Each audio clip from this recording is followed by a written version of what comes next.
Sejam muito bem-vindos a mais um episódio do podcast Bússola Profissional, o primeiro podcast que fala sobre carreiras profissionais no Brasil. Para você que não me conhece, meu nome é Manuel Pacheco, eu vou ser o host, eu vou ser o apresentador desse programa como sou em todos os outros. E hoje nós temos uma convidada muito especial de uma área que nós não trouxemos aqui ainda, mas antes aqueles recados de sempre. Estamos indo para o Espírito Santo, eu acho que quando esse episódio for ao ar a gente já vai ter ido, mas dia 18 de novembro estamos indo para o Espírito Santo para gravar com mais 3 profissionais mega capacitados lá. E aproveitando já essa deixa, eu vou pedir a tua indicação para profissionais não só do Espírito Santo, mas de todo o Brasil. A gente hoje já vai chegar a 5 estados até o final desse ano e a meta até o ano que vem é a gente chegar até 10 estados diferentes. Então, se você tem um profissional que você admira, que você gosta e quer ver ele aqui na cadeira do podcast Bússola Profissional, eu vou pedir para você mandar lá o Instagram pra gente, podcast Bússola P, ou então aqui nos comentários desse vídeo. E aí a gente pode estar conversando com esse profissional, vendo a viabilidade para ver se ele pode ser o próximo convidado do podcast. Se tudo der certo, você pode estar indicando, né, o nosso próximo convidado, a pessoa que vai sentar ali na outra cadeira. O segundo recado é você que é profissional da área da saúde, que é empresário, que é advogado, tá querendo entrar no mercado digital, ainda não sabe como, tá com alguma dificuldade, ainda não, acha que não é o momento, fala com a gente, Manuel Pacheco N, Instagram, entra em contato comigo, vê pra gente conversar da melhor maneira e saber se esse é o momento pra você ou não, e se for, pra começar da melhor maneira possível, tá bom? Esses são os 2 recados antes da gente conversar com a nossa convidada. E agora a gente vai conversar, vamos apresentar a nossa convidada. Hoje a gente vai conversar com a psicóloga clínica Luísa Penha. Tudo bem, Luísa? Tudo bem com você, Manuel? Tudo ótimo. Luísa, seja bem-vinda ao podcast Bússola Profissional. Hoje a gente vai falar bastante sobre a sua área, a gente vai falar sobre diversos tópicos, mas antes da gente começar, eu queria que você se apresentasse para a nossa audiência, queria que você falasse um pouquinho da tua trajetória até aqui e aos poucos a gente vai desenrolando a tua trajetória e as tuas especialidades. Tá, então vamos lá. A minha trajetória, ela é longa e curta ao mesmo tempo, vamos dizer assim. Né? Eu já estou há 7 anos formada em psicologia. Meu nome é Luísa, né? Sou psicóloga clínica, formada em terapia cognitiva comportamental, em terapia do esquema, e eu tenho uma terceira formação, que é terapia focada na compaixão. Legal. Né? E todas essas terapias, na verdade, elas se conversam. São complementares. Elas são complementares, exatamente. E o meu plano, desde que eu me formei da faculdade, era ser realmente psicóloga clínica. Né? Na faculdade, eu tendia a participar de muitas coisas, assim, né? Muitos grupos de estudo, pesquisas. Legal. Né? Eu lembro que, acho que foi no segundo período, que eu fiz monitoria em neurociências, porque eu achava aquilo o máximo. Né? Então, assim, eu sempre tive muita vontade de fazer algo com a psicologia clínica. Né? Desde muito cedo, eu já sabia que eu queria isso. Então, hoje em dia eu trabalho com a terapia do esquema e esse é o meu maior foco no momento. Legal. E aí, para a gente conseguir entendendo aos poucos a tua área, eu sempre faço algumas pré-definições antes da gente começar. E a principal delas tem tanta opção no mercado, tem tanta, né, profissão hoje que você pode seguir, tem tantas carreiras. Por que a psicologia em si? Por que você tomou essa decisão? Nossa, aí a gente vai para uma parte... a gente vai para uma parte muito pessoal. Na verdade, eu sabia que eu queria fazer psicologia desde 14 anos de idade. Pô, legal. Não é uma coisa comum de se fazer, né? A maioria das pessoas não tem esse entendimento desde muito novo. E eu entendo que isso acaba sendo uma coisa meio fora da curva. Né? Mas com 14 anos a gente é adolescente. Né? A gente está vivendo ali um monte de situações delicadas na nossa vida. E eu lembro que eu tive uma psicóloga que ela me acompanhou a minha adolescência inteira. Assim, foi dos... Na verdade, né, infância, 10 até os 16, 17 anos. E ela pegou bem esse pedaço da adolescência. Um momento mais difícil. Mais difícil, exatamente. E eu lembro de, com 14 anos, olhar aquilo... Pô, primeiro namorado, né? Primeiras experiências na vida. Exatamente, tudo acontecendo, sabe? E ela ter sido ali um porto seguro pra mim. Legal. Ela ter sido um ambiente que não me julgava, né? Que entendia as minhas questões, por mais que elas fossem... bobas no olhar de um adulto, né? E eu lembro de eu pensar assim, cara, eu quero ser isso pros outros. Eu quero fazer essa diferença na vida dos outros. E desde então... Assim como ela fez a diferença Assim como ela sua. fez essa diferença. Aqui no também. nosso programa, a gente tem justamente essa teoria, né? O podcast Bússola Profissional. Hoje você aqui tá como uma bússola profissional de outros psicólogos Isso é legal. clínicos que estão entrando no mercado de trabalho. Esse é justamente o objetivo. E aí a gente sempre coloca, hoje você está sendo a bússola profissional deles. Só que você já teve a sua bússola profissional. E essa era uma pergunta que eu ia te fazer mais pro final do programa, mas eu acho que você não precisa nem responder essa, né? A sua bússola profissional acaba sendo ela, né? De certa forma, sim, mas eu acho que quando a gente fala de bússola profissional, né, eu acho que a gente tem várias ao longo da nossa vida, especialmente Legal. da nossa trajetória profissional. Né? Então, eu tive professores, supervisores, psicólogos, sim, né? Colegas, porque eu acho que eu não posso deixar de falar dos meus colegas que também Sim, são claro. psicólogos, que eu troco ideias, né? Troco Só ali... não pode citar nome porque eles ficam com ciúmes uns dos outros, né? Pois é. Né? Então, eu acho que a gente tem várias bússolas profissionais ao longo da nossa carreira, né? Legal. Tanto de maneira pessoal quanto profissional. Legal. Eu acho também interessante a gente falar aqui sobre a definição do que faz um psicólogo. Porque as pessoas confundem ainda o psicólogo, até confundindo com a pessoa deitada no divã, e aí ouvindo a outra falar. E existem, por exemplo, o psicólogo ele diz o que você vai fazer, ele te dá um conselho. Explica pra gente o que de fato um psicólogo clínico faz na prática. A ideia do psicólogo clínico não é te dar conselhos, não é falar por você ou dizer o que você deve ou não deve fazer. Muito pelo contrário. É como se a gente estivesse, assim, investigando toda uma vida, né, junto com a pessoa e tentando entender o que levou ela àquele lugar. E fazendo ela refletir. Fazendo ela refletir e para onde ela quer ir, né? Então, assim, eu já tive pacientes que tomaram decisões que, no meu julgamento pessoal, que dentro da clínica não tem absolutamente nada a ver, né? Não seriam as melhores, mas que para eles eram. E eu não posso falar nada sobre isso. Né? Para eles é o que faz sentido. Então, o psicólogo clínico, ele, na verdade, se transforma ali num ambiente seguro para o paciente poder falar sobre as questões pessoais deles, né? Poder trazer os seus maiores sofrimentos e maiores conflitos, né? E juntos a gente vai caminhando para poder, enfim, lidar com essas alcançar questões. esse objetivo, de certa forma, exatamente. né? Então, vocês traçam um objetivo e Sim. aí, automaticamente, você vai, não é guiando, mas fazendo essa pessoa refletir. Eu tenho uma opção A e opção B. Por que você quer a opção A? Por que você quer a opção B? O que faz mais sentido para você? Exatamente. Quais são as consequências de A? Quais são as consequências de B? Né? Isso tudo faz diferença. E eu acho também muito bom, já de cara, a gente também falar sobre as áreas dentro da psicologia, né, de forma mais objetiva que você atua. Você disse que tem 3 formações complementares dentro da psicologia. Como é que você acha que hoje essas formações elas te elucidam, te ajudam para que você consiga entregar o melhor para o teu paciente? Tá. Então, né, as abordagens na psicologia, elas servem para a gente ter um embasamento de como vai ser a nossa clínica. Né? Então, por exemplo, como eu falei, o psicanalista ele tem um método, uma maneira de como ele vai fazer a clínica dele. O terapeuta cognitivo-comportamental, a dele, né? E o terapeuta do esquema, que é o meu caso, vai ter outra forma, outro método de lidar com isso. Então, essas abordagens, elas meio que guiam a gente, né? Do que fazer dentro da clínica, de como lidar com aquele paciente.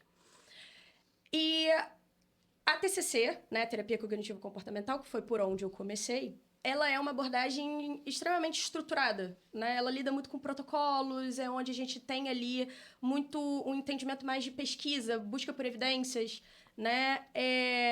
E eu sempre achei isso muito legal, porque vamos combinar, quando você está ali saindo da sua faculdade, você não sabe nada, absolutamente nada, do que é clínica. A faculdade te dá a teoria, né? Te dá total teoria. E você está buscando ali, de alguma maneira, um controle, algo que te guie, né? Algo que vai te dar alguma noção.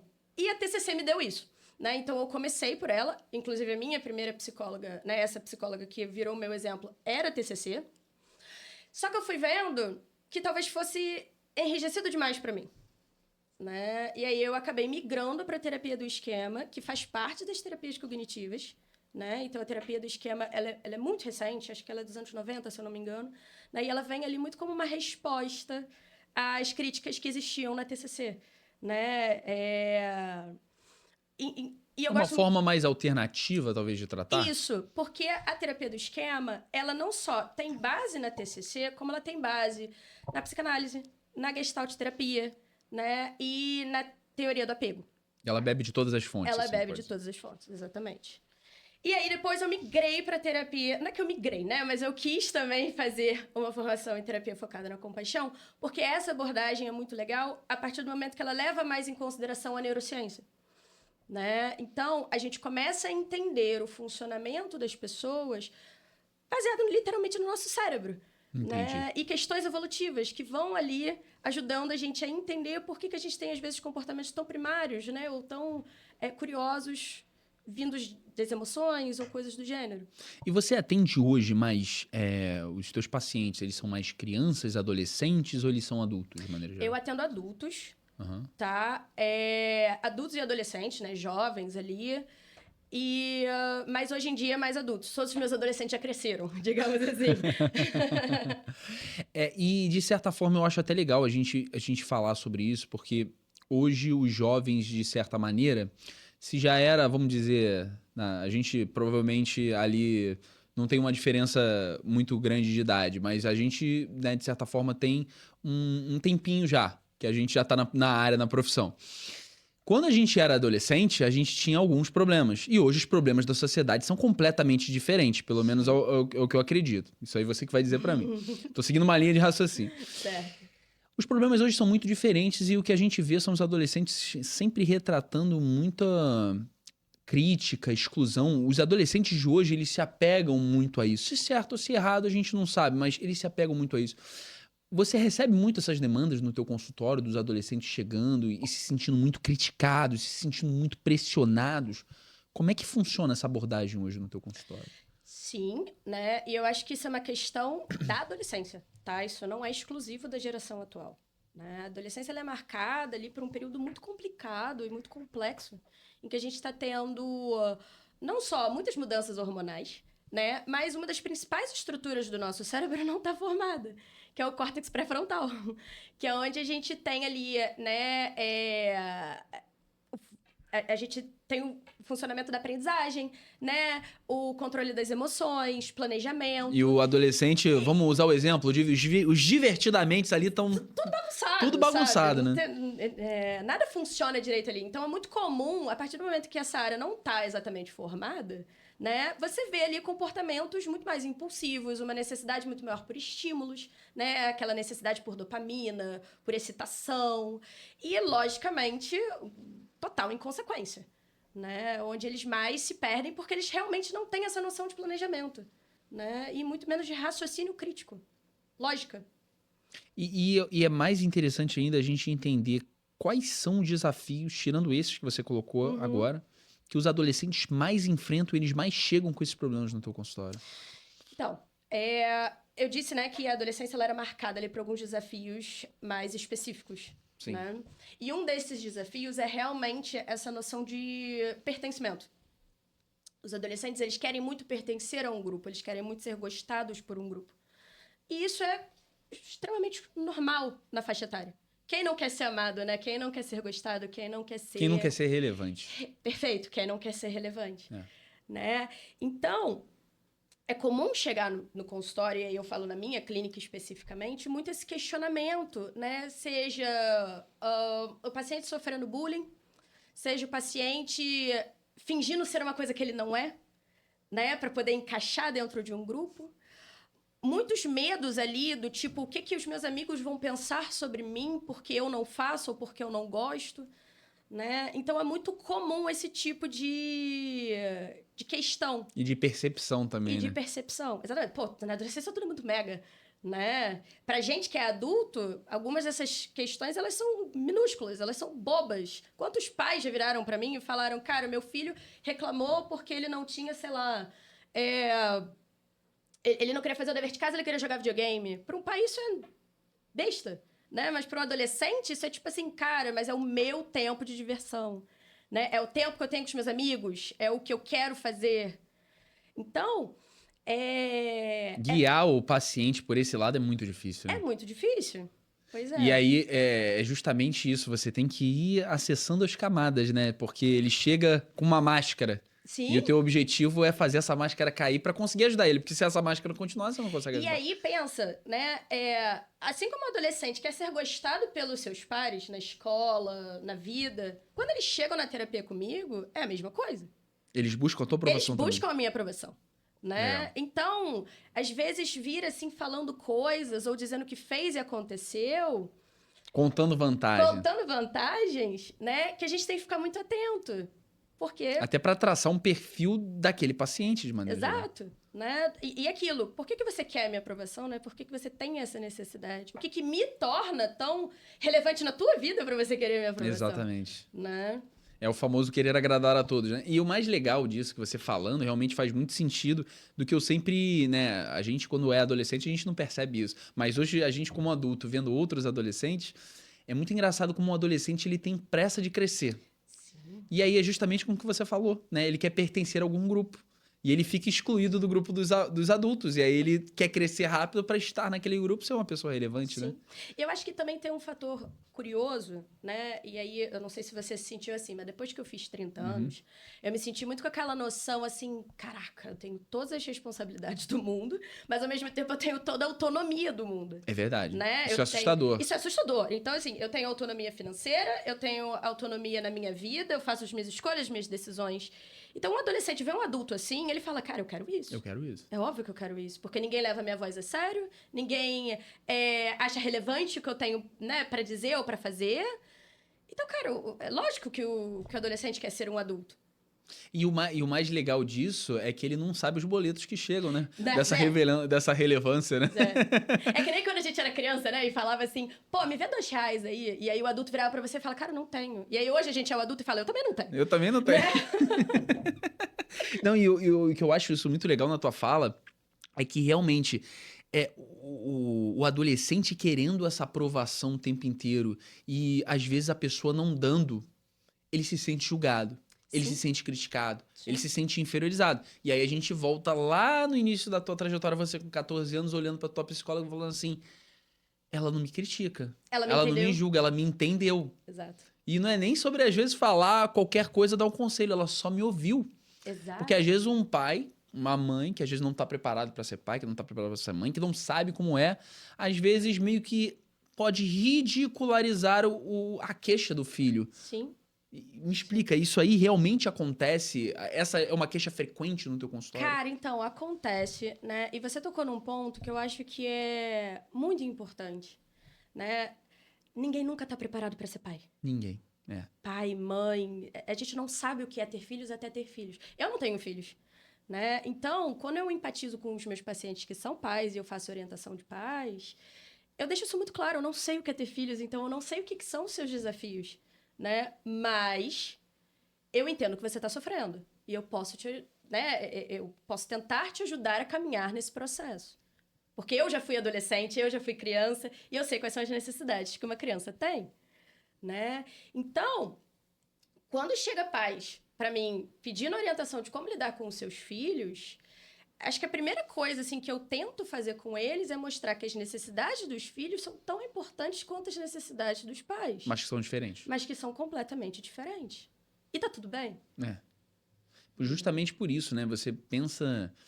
eu acho que o principal é exatamente isso que você falou, o fato os pais não estarem preparados para ser pais. E aí, automaticamente, a pessoa, às vezes, nem está acostumada a lidar com crianças de maneira geral. Está acostumada a lidar com outros adultos. Sim. Talvez, às vezes, numa forma, né, numa forma um pouco complicada, de uma forma não tão saudável. E aí vai ter um filho, vai ter que lidar com uma criança que está olhando esse pai como um espelho. E aí, como é que vai ser a comunicação? Como é que vai ser o aprendizado? Como é que vai ser esse processo de você passar valores?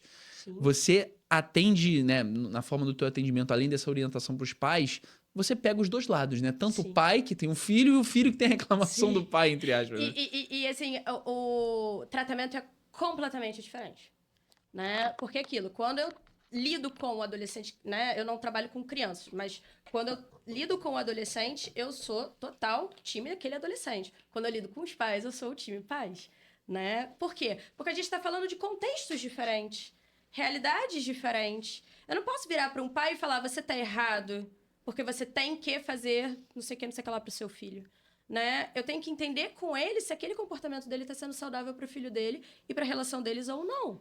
Assim como virar para um adolescente e falar você tá errado porque você tá sendo, sei lá, ingrato com teus pais.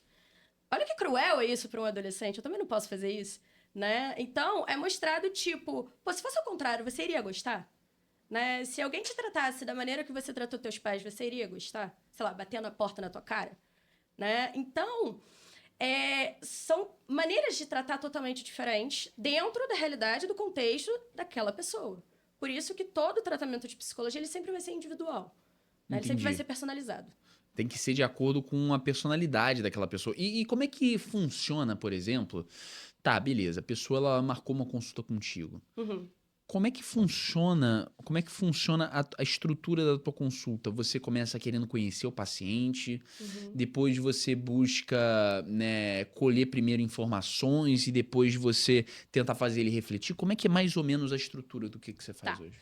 E aí, vamos lá, né? Assim, como eu disse, eu comecei em TCC, né? Terapia Cognitiva Comportamental. E a terapia do esquema, ela vem da terapia cognitiva, né? E nessas abordagens, a gente tem uma coisa que a gente chama de metas terapêuticas, que é o que a gente pergunta desde o início, né? Desde a primeira sessão de todas, para a gente poder ter ali a nossa bússola de alguma maneira, né? Poder ter ali algo que vai guiar a gente ao longo do tratamento, para a gente saber o que a gente faz com aquele paciente. E a partir dessas metas terapêuticas, eu vou começar a traçar, né? Que estratégias usar, por onde começar, né? Mas sempre tentando entender o contexto da pessoa, relacionamento com os pais, relacionamento da família, relações amorosas, né? O funcionamento mais global dessa pessoa. Até entender se ela realmente tá com aquela máscara que a gente falou lá no início, né? Exatamente, entender se ela tá Um ali. obstáculo a mais pra você, né? Pois é, Transpor. exatamente. E aos poucos, né? Conforme você vai conhecendo esse paciente, e eu tento dar muito essa abertura com os meus, você vai vendo como ele realmente é na vida real. Porque ele vai se apresentando da mesma forma na terapia com você. Né? Então, às vezes você vê ali estratégias, funcionamentos acontecendo na tua cara na sessão que, se você não pontuar, aquilo vai deixar passar. Lógico, provavelmente vai voltar em algum momento. Mas é importante você pontuar, até para mostrar para o seu paciente, cara, você percebeu que você falou desse jeito? Ou você entendeu de que... Até porque são padrões de comportamento, Perfeito, né? são padrões de comportamento. É. Né? E é até legal, assim, a gente ir enumerando, porque por mais que seja algo óbvio, talvez possa... Que pareça ser óbvio, talvez não seja tão óbvio. Como é que a terapia ela vai conseguir ajudar os adolescentes a conseguir superar essa pressão social, a conseguir entender melhor, a conseguir realmente, não vou dizer acabar, mas você diminuir essa ansiedade, porque a ansiedade também é um problema que os adolescentes vêm tendo com muito mais frequência. Sim.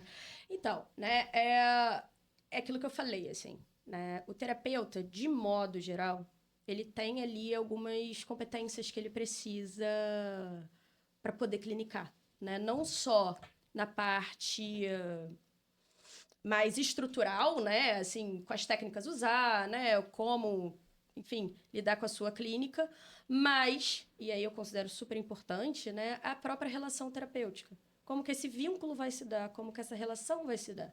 A partir do momento que você tem uma boa relação com o seu paciente, um bom vínculo com ele, você está estabelecendo confiança, né? Você está estabelecendo ali com ele uma via de mão dupla. E eu tento ser muito honesta com os meus pacientes. Então, quando eu não entendo, eu digo que eu não entendo. Quando eu sinto alguma coisa, lógico, de uma forma limitada, né? Assim, sem também, às vezes, jogar nada das minhas emoções para meus pacientes, não é sobre isso. Mas se eu sinto, por exemplo, raiva de alguma situação que o meu paciente me contou, eu falo isso para ele.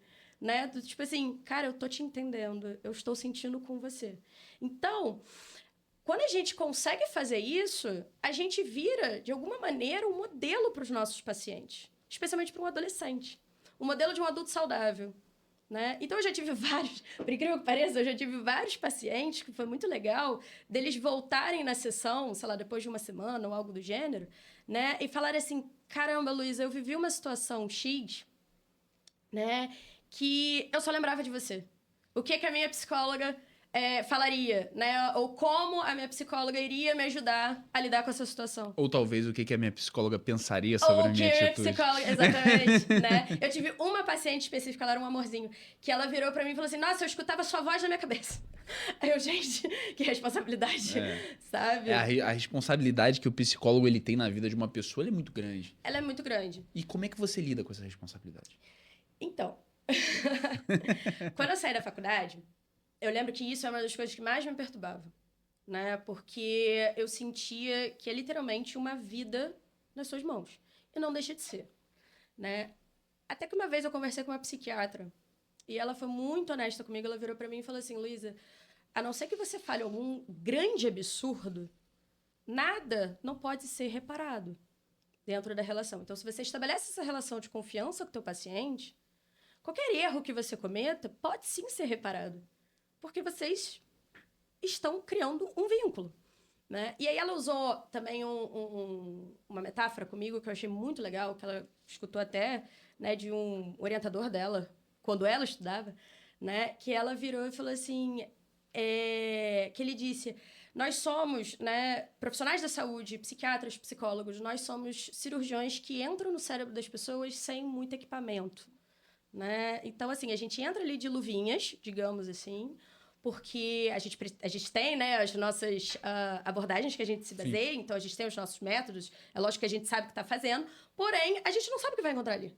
A gente não tem ideia do que vai sair dali. Tá catucando ali pra ver se acha alguma coisa. Exatamente, né? E é isso, ver se acha alguma coisa que eu não sei o que é. Eu não quero chegar em lugar nenhum, sabe? Eu quero explorar com o meu paciente. Quem vai chegar em algum lugar é ele.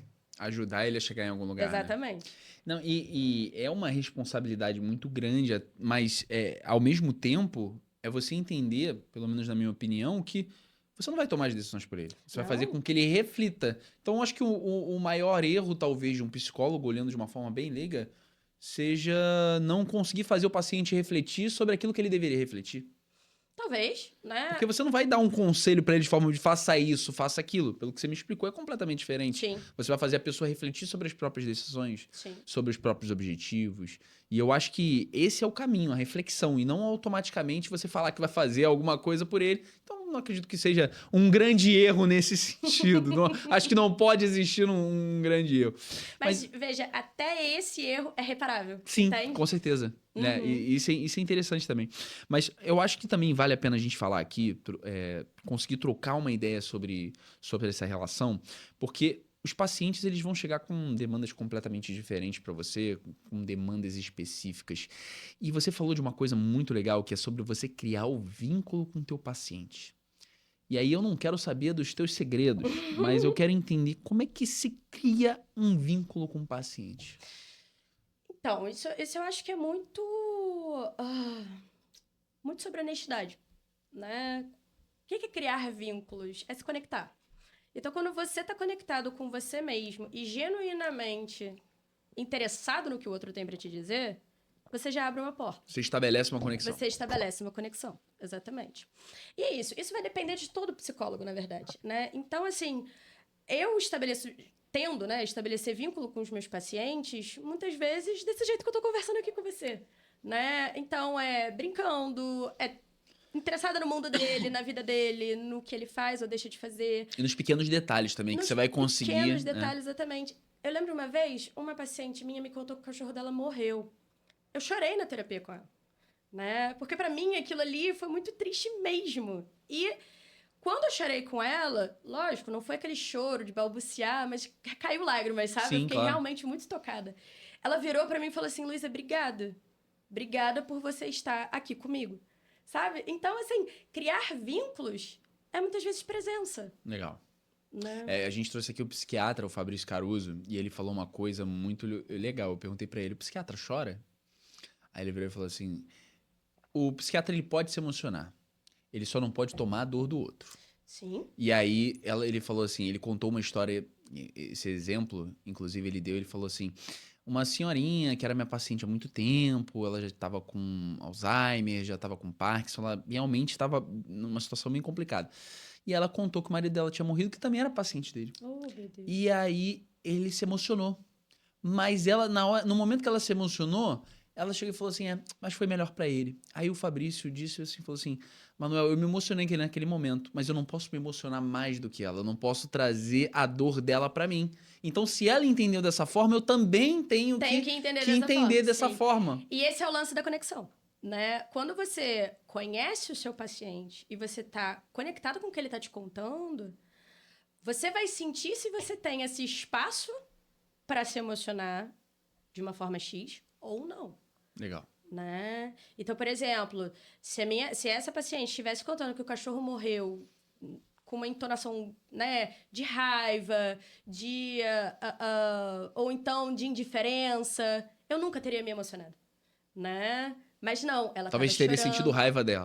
Talvez, isso é uma possibilidade, né? A gente porque tem... o psicólogo também é um ser humano. Exato, a gente faz isso, né? Aliás, isso tem um nome, isso se chama contratransferência, quando a gente sente alguma coisa pelos nossos pacientes, seja raiva, seja felicidade, né? A gente tem ali sentimentos voltados ao nosso paciente. E tem a transferência, que é quando o paciente sente alguma coisa sobre a gente, né? Então, isso é uma coisa que a gente também tem que tomar muito cuidado, porque é aquilo que eu falei, nós somos modelos para os pacientes, mas isso precisa ser feito de forma limitada, senão as coisas se confundem. Com certeza. Perfeito. E aí eu acho legal a gente falar sobre a série Adolescência, que eu acho que foi um grande... Você atendendo também adolescente, foi um grande marco, se a gente pode dizer, ultimamente, que foi uma série que gerou muito burburinho, muitas questões a serem refletidas na sociedade, principalmente em como os adolescentes eles estão construindo as suas respectivas personalidades nesse mundo que eu e você, a gente não viveu isso com a internet, Total. com tanta para com tudo.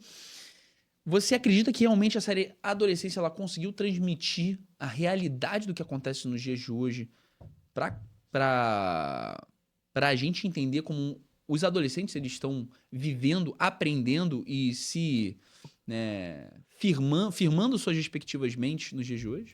Acho sim, né? Porque a série Adolescência, ela foi um retrato muito bem feito do que acontece na internet e as consequências dela na vida real, né? Então, o que acontece? A gente vê ali uma família, na teoria, normal, né? Com uma estrutura normal, um pai, uma mãe, uma filha e um filho. E, de repente, essa família vira de cabeça para baixo. Um pai que trabalha muito, uma mãe dedicada. Exato. E Na os teoria, dois, na teoria, com amor, né? Com amor, exato. Na teoria, presente, né? Sim. E beleza. Acontece que quando a série vai rolando, você vai vendo que Você essa vai entender, presença, ela não é tão grande. E de que tem até um momento, né? Acho que até no final, o pai vira e fala... Mas eu não queria invadir a privacidade dele, né? A gente deixava ele ali, tava tudo bem, ele tava dentro de casa, né? E é isso, assim, tem certas privacidades que um adolescente ele não tem que ter, porque ele é um adolescente. Não, e eu acho isso muito legal, porque, assim, na cabeça dele, ele tava fazendo tudo que ele podia. Tudo que ele podia. E na cabeça da mãe, ela também tava fazendo tudo que ela Sim, podia. sim. Porque eles também, aí volta naquele assunto, eles não foram ensinados a serem pais. Exato. Era aquilo que eles achavam que era o espaço. E para pra pensar, né, Manuel? Assim, se a gente olhar, a internet é uma coisa muito recente. Muito. Você tem uma idade próxima à minha, né? E a gente viu as redes sociais chegarem ao Brasil. Imagina a galera que tá crescendo dentro da rede social. Eu fui ter um telefone com 14 anos, 15 anos. Exato, eu também. Né? E então, nem assim, era isso, né? Não era aquele... minúsculo, Você começa no SMS. Exato. Eu lembro de quando eu usei o WhatsApp pela primeira vez, sabe? Então, assim... Eu achei fascinante. Cara, eu vou mandar uma mensagem e a pessoa vai responder logo na em seguida. hora. Exatamente. Né? Então, assim, quando você abre esse espaço excessivo na internet para um adolescente em que tem um monte de outras pessoas que estão ali também, você tá correndo um perigo. É que nem quando a gente escutava dos nossos pais, não fale com estranhos. Esse né? é o conselho, né, que todo filho recebeu, exatamente. né? Não fale com estranhos, não aceite nada de estranhos. É a mesma ideia, só que agora a gente está em um outro ambiente. A internet, que é um ambiente muito mais predatório, né? Porque você tem de tudo ali dentro. E muito mais difícil de controlar. E porque eu acho que ele tá invadindo a sua casa. E eu acho que o principal também é que a gente no dia a dia, olhando, você identifica uma criança, você identifica um adulto. Na internet, Um adulto pode estar se fazendo passar por uma criança. Total. E uma criança pode estar se fazendo passar por um adulto. Total. Então você não sabe com quem você tá falando. Exatamente. Eu tô olhando pra você, eu sei exatamente o que eu tô falando com a Luísa. Você tá olhando pra mim, você tá falando com o Manuel.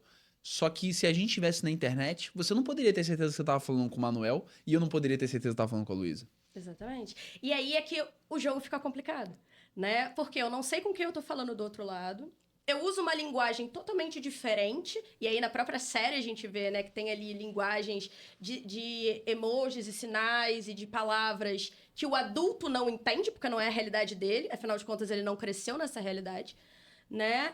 E aí você vê ali um distanciamento desse adolescente dos pais gigantesco. É um abismo entre um e outro. E que se você não cria como pais, né, essa proximidade, se você não abre esse espaço para conversa com o seu adolescente, coisas como o que acontecem na série podem sim acontecer. E esse é o ponto. Eu acho que, no caso, o adolescente, na série ali, ele não tinha nem com quem conversar. Sim. E aí, no caso, talvez a psicóloga, ou o psicólogo, de maneira geral, ele poderia ser essa fonte de apoio e de reflexão para que talvez ele não tivesse feito o que ele fez. Tanto que, no episódio da psicóloga, ela é de uma maneira limitada, mas ela é. Quando ela chega pra conversar com ele tá super conectado com ela, né? Ele quer muito a aprovação dela. Muito, isso é muito Ele legal. quer muito que ela goste dele, tanto que quando, né, no final da cena, quando ele vai embora, ele sai gritando: "Você gosta de mim?" Né? Ele quer muito essa aprovação dela. Então, sim, quem sabe se esse menino não tivesse um acompanhamento terapêutico antes, um espaço que fosse só dele, e que ele tivesse certeza de que ninguém iria invadir, sim, nada daquilo poderia ter acontecido. E você acredita, por exemplo, assistindo a série, o que te marcou mais assistindo? O que você olha aquilo ali e fala assim, não, realmente isso aqui foi retratado com uma verdade que até assusta. Quais foram as coisas que mais te marcaram nessa série? Eu digo isso porque, às vezes, a forma de conexão das pessoas, às vezes, que estão assistindo esse programa pode ser por meio do audiovisual, pode ser por meio do cinema. Eu acho que é por isso que a gente gosta tanto de filmes e Sim, séries, né? sim. A gente, se eu olhar pra você e te dar um conceito, te falar uma visão de mundo que eu interprete de tal maneira, você pode falar, ah, isso é bobagem. Mas também se você vê num audiovisual, com um papel, com uma história de vida, você entenda de uma outra maneira. Então a importância do audiovisual, principalmente na educação e na questão de colocar cada vez mais conhecimento. Eu queria que você falasse pra gente. O que você acha que mais te marcou na série? Cara, eu acho que... Deixa eu pensar. Honestamente, eu acho que foi ali na cena da escola, né? Em que você vê professores extremamente cansados, adultos cansados, né? Que não fazem ideia Já de entraram como no piloto lidar. automático. Já entraram total no piloto automático. Não fazem ideia de como lidar com aqueles adolescentes que, como eu falei, né, ali no início, não tem nenhum freio. Eles são totalmente guiados pelo próprio impulso, desejos e vontades, né? E ver esses adultos cansados me assusta. Me assustou muito vendo isso na série. Porque vira um problema de causa e efeito, sabe? Adolescentes que estão ficando cada vez mais inconsequentes, cada vez mais perigosos, como a série retrata, né? E adultos cada vez mais negligentes. Ou seja, como se o freio de mão do carro tivesse quebrado. Total! A gente perdeu o controle. O É mais ou adulto, menos no isso. caso, pelo que você tá falando, ele é o freio da criança. Sim. E aí, sem esse freio, a Sim. criança é um carro desgovernado, ela pode fazer qualquer coisa. Exato. E aí, né, qual é o maior problema? É de que muitos adultos tentam retomar esse freio com agressão. E, na verdade, é como se você estivesse jogando mais fogo em gasolina. Jura? Né? Porque quando a gente fala de novo, né, assim, criança, adolescente, eles só querem ser amados, eles só querem ser escutados, eles querem ser compreendidos, eles querem ter as necessidades emocionais básicas validadas. E quando chega um adulto gritando, dizendo que aquilo que ele está fazendo é idiota ou sem noção, cara, Ele se sente ainda pior. ele Né? se sente pior, né? Então, eu acho que teve uma personagem na série toda que fez esse papel, que foi uma professora que estava conversando com a melhor amiga da menina que faleceu, né? Que ela realmente abre espaço para a garota, para poder entender a dor da garota, Só que, enfim, é aquilo. A menina já tá totalmente traumatizada e ela sai correndo da cena. Mas aquele momento, aquela professora fez um adulto saudável. Ela fez um papel de um adulto saudável. E sabe que, assim, particularmente, olhando o que mais me marcou na série, eu, depois de ver essa série, eu comecei a refletir, conversei, né, com alguns amigos, conversei com a minha namorada, e eu acho que o que mais me marca é o seguinte, o policial, ele negligencia o filho. Sim. Ele é o cara que não ouve o filho, ele deixa bem claro que ele não... Ele não se interessa. Ele não leva em consideração o que o filho tem a dizer. Sim.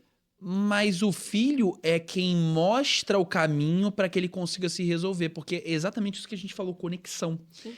Ele não tinha como se conectar com o garoto para conseguir entender como o caso funcionou, o detetive, entre aspas. Exato. E aí a ponte que foi a conexão entre eles foi o próprio filho dele, no qual ele não se interessava. Então, filho, olha, você tá por fora, olha essa linguagem aqui. Olha o que pode ter acontecido aqui. E ele foi a ponte, o elo, a conexão entre o caso que acabou sendo solucionado, né? Total. Sim.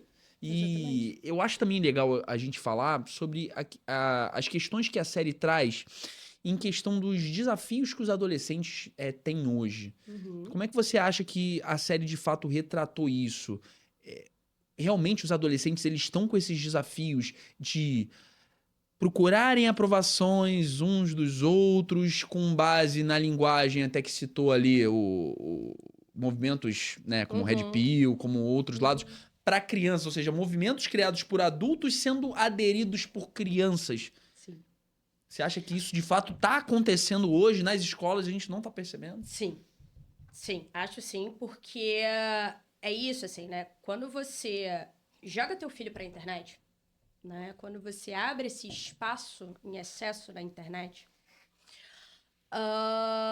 você tá abrindo um mundo de possibilidades para essa criança. E é muito fácil na internet a gente se distanciar. Foi até um exemplo que você deu, né? A gente não sabe com quem a gente tá falando do outro lado. Se é um idoso, se é um adulto, se é um homem, se é uma mulher, se é uma criança, se é um adolescente, né? Então, é muito fácil a gente fazer essa desconexão entre o que é real e o que é imaginário. Inclusive, quando a gente faz isso, as nossas habilidades sociais, elas ficam muito pobres, né? Elas vão se desfazendo. Então, por exemplo, a tolerância, né? Com o imediatismo de eu recebo uma mensagem agora. Eu quero a resposta eu quero a agora. resposta agora, né? Então, a gente não aprende a tolerar o tempo, as consequências, a frustração de não ter as coisas do jeito que você quer, né? Então, tolerância fica muito prejudicada. Essa noção de erro e acerto também fica muito prejudicada. Ué, por que isso daqui é errado se tá todo mundo naturalizando na internet? E aí, quando é que, por exemplo, tirando o exemplo dessa série em si, que a gente falou bastante dela, mas tirando a questão de quando os pais, eles procuram, quais são os momentos que os pais mais chegam e falam assim, eu acho que realmente meu filho tá precisando de terapia. Qual é o estopim, aquele momento que ele fala assim, realmente eu preciso que o meu filho tenha esse acompanhamento psicológico? É muito legal, né, que os pais sabem o que os seus filhos fazem.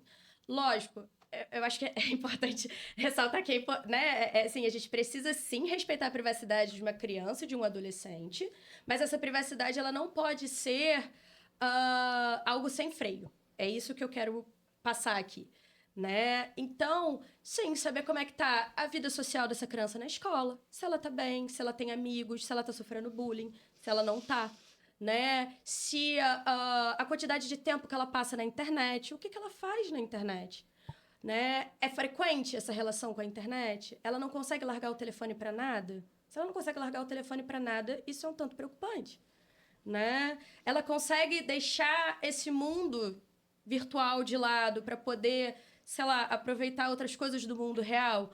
Um jantar com os pais? Jogar bola com os amigos? Né? Ela tem essa distinção entre mundo real e virtual. É nisso que os pais vão precisar ficar atentos, né? E lógico que os seus filhos estão acessando, porque é muito fácil.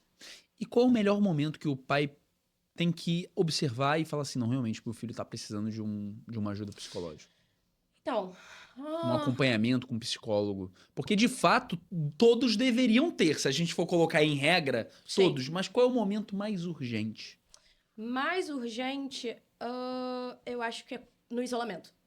Né? Quando essa criança se isola. Quando essa criança se isola. Então, por exemplo, usando até o exemplo da série, né, do Jamie, do adolescente, E o pai vira e fala, mas ele sempre ficava no quarto dele e eu nunca ia lá. Isso é péssimo, né? Por que isso? A criança está no quarto fazendo nada, mas ela tem o acesso ao mundo inteiro. Então, o isolamento nunca é legal, né? É importante os pais ficarem atentos à frequência desse isolamento, do quanto os filhos se afastam, se ausentam, vamos dizer assim. Agressão também, né? Comportamentos agressivos, essa dificuldade, às vezes, de ter uma discussão normal, né? Do tipo, não vai fazer, por que não? Porque isso, isso e isso. Importante que os pais expliquem para os filhos o porquê dos nãos também, né? Não é só dizer não, porque eu que mando. Exato, isso não existe. Toda criança já ficou com raiva disso, É né? claro, a gente fica com raiva disso, a criança não vai ficar com raiva disso, gente, que isso? Não, por quê? Porque eu tô mandando. Né? Então, assim, alguns fatores, eles realmente são bem específicos para a gente prestar atenção se essa criança está precisando de ajuda ou não. Então, de novo, agressividade, se ela está lidando bem com os limites ou não, né? O isolamento, principalmente o isolamento, e a vida social, se ela está prejudicada ou não. Entendi. Eu acho interessante também a gente falar um pouquinho sobre essa questão da proatividade do adolescente dentro das sessões. Já aconteceu muitas vezes dos adolescentes simplesmente chegarem numa consulta com você e se recusarem a falar, ou Já? então soltar. Não vou falar, não sei o que eu tô fazendo aqui. Nossa, já? Como Sim. é que você contorna isso? Porque você tem que ter uma habilidade não só de fazer a pessoa refletir, mas também de fazer. Porque se ela não abrir a boca e se ela não começar a falar, você não consegue ajudar. Sim. Como é que você consegue fazer ela querer ser ajudada? Então, tem uma coisa que eu falo para todos os meus pacientes. Isso não é exclusivo dos adolescentes, né? Geralmente, na primeira sessão, eu viro e falo assim, olha, eu não espero que você me conte a sua vida toda. Em Pelo menos não na primeira sessão. uma sessão, e nem duas, nem três, e às vezes nem quatro. Porque eu sou uma completa estranha e eu tô entrando agora na sua vida. Eu não faço ideia de quem é você e você não faz ideia de quem sou eu, né? Mas eu genuinamente estou interessada em saber quem você é. Legal. E eu quero estar aqui com você, né? Então, quando o adolescente vira pra mim e fala, tipo, não vou te falar, né? Tipo assim, você não pode me obrigar. Eu concordo. Eu falo, tipo, realmente, eu não posso te obrigar, né? Então, vamos falar de outra coisa. Eu tento me conectar com ele por outro lugar. Geralmente pelas coisas que ele gosta de fazer, pelas coisas que ele entende do mundo. Então, eu já falei com os meus pacientes sobre banda, né? Já perdi uma sessão, às vezes, falando sobre bandas, falando sobre jogos, falando sobre maquiagem, sabe? Falando, às vezes, fofoca de escola. Caramba. Porque é a forma que a gente tem de se conectar com esses adolescentes. É aquilo que eu falei, o mundo deles é muito pequeno. E se você dá valor a isso, eles entendem que você é confiável. E principalmente, se essa pessoa tá isolada, é porque, de certa forma, ela entende que as pessoas não estão dando muita relevância pro que ela tá dizendo. Exato. E se aparece alguém dando relevância, ela dá mais valor pra isso. Ela dá mais valor pra isso. Eu gosto muito de um filme, eu não sei se você já viu, Gênio Indomável. Uhum. Esse filme é maravilhoso. E o melhor papel, que é o do Robin Williams como psicólogo. E aí eu esqueci que era o cara que fazia o Matt Damon, que fazia o personagem, eu não lembro o personagem. E ele senta na frente do psicólogo e ele fala assim, eu não vou te falar nada. E aí o psicólogo fica na frente dele, puxa um assunto ou outro ali, eu não vou te falar nada. E os dois ficam algumas consultas até o momento que o Matt Damon tá naquela situação que ele vai lá e começa a se abrir. E ele começa a perguntar e os dois constroem uma relação muito bonita que vai se colocando ao longo do filme. Então, eu queria saber se isso conta, como eu te disse, porque eu acho que existe uma diferença, e aí como leigo, né? Uhum. O adulto, na maioria das vezes, ele tá ali porque ele quer ajuda. Sim. O adolescente, ele tá ali contra a vontade dele. Sim. Então, existe uma diferença de você tratar adultos e crianças, né? Você acha que é muito mais fácil tratar adultos do que tratar adolescentes? De certa forma, sim, né? Porque você tem ali talvez menos resistência, como você falou, Uhum. né? Mas cada um tem seus desafios diferentes, tudo vai depender do paciente, né? Do como vai ser aquele tratamento. Eu acho que não dá para colocar todo mundo no mesmo saco. De forma muito objetiva. Exatamente. Eu não consigo ser objetiva com você nesse sentido, porque eu não tenho exatamente uma receita de bolo, né? De como lidar com as pessoas em específico. Mas quais são as maiores diferenças que você consegue encarar na tua profissão e com a tua experiência, já tendo atendido adolescentes e atendido adultos? Quais são os pontos que você costuma encontrar em comum que você fala assim... Pontos em comum não, perdão. Pontos diferentes, você fala assim... com os adultos, eles são diferentes por isso. Com as crianças, elas são diferentes por isso. Os adultos entendem muito mais fácil, né? Como a O gente já entendimento, tem... né? Exatamente. Como a gente já tem, né? A nossa estrutura cerebral muito mais desenvolvida e muito mais estruturada, e a gente já tem ali concepções, ideias sobre o mundo mais estabelecidas, fica mais fácil da gente entender... o que o outro tá falando, né? A questão da própria linguagem. Agora, o adolescente não. O adolescente, ele não vai entender algumas palavras, ele não vai entender alguns conceitos, alguns simbolismos, porque, primeiro, tem a questão de geração, né? E segundo, de compreensão do mundo mesmo. Com adulto, você pode ser mais literal, se assim a gente pode dizer. Exato. Não, perdão. Com a criança, você precisa ser mais literal. Ser mais literal, exatamente. Isso. E eu acho legal até entender, porque a gente passou bastante pela parte dos adolescentes, mas dos adultos, quais são os casos que chegam muito para você? E aí, já emendando nessa pergunta, a gente vê que hoje tem crescido muito a quantidade de casos de ansiedade, de depressão. Esses são casos muito comuns que chegam pro psicólogo clínico de uma maneira geral?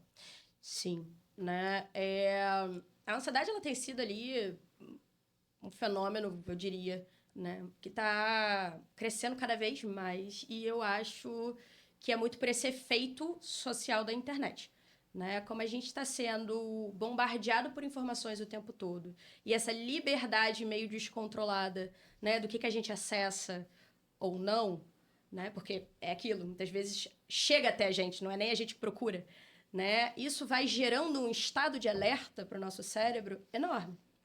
Então, ansiedade, depressão são transtornos que andam muito próximos, né? São ali condições que têm muita relação uma com a outra.